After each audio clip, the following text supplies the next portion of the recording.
In this video, I'm going to talk to you about the downloads folder. Most people aren't aware of the downloads folder. They don't know what can happen over time by not cleaning it up. And I'm going to show you that if you can keep your downloads folder free of excessive files, not only will it help the computer run better because the hard drive's not being filled up by items that you've downloaded, whether it be videos, photos, documents, PDF, whatever, okay? And also, by addressing your downloads folder, you are going to be able to more easily find the things that you have downloaded, okay? And to give you an example, I'm just going to open up.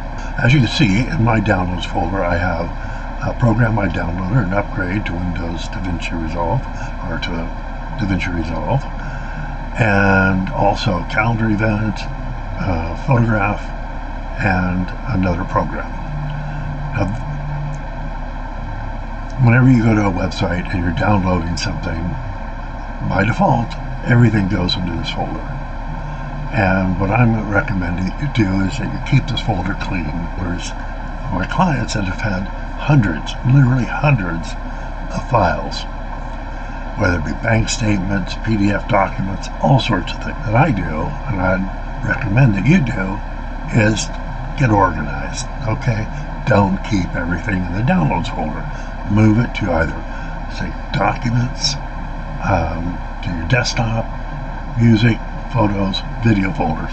Any one of those, keeping your downloads folder clean and deleting files that are in there that you no longer need is a safe space in your hard drive.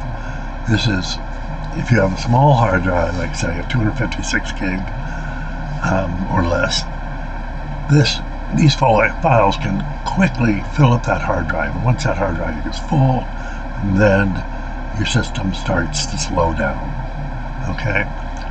And a quick fix to a slow system is to get rid of files you no longer need.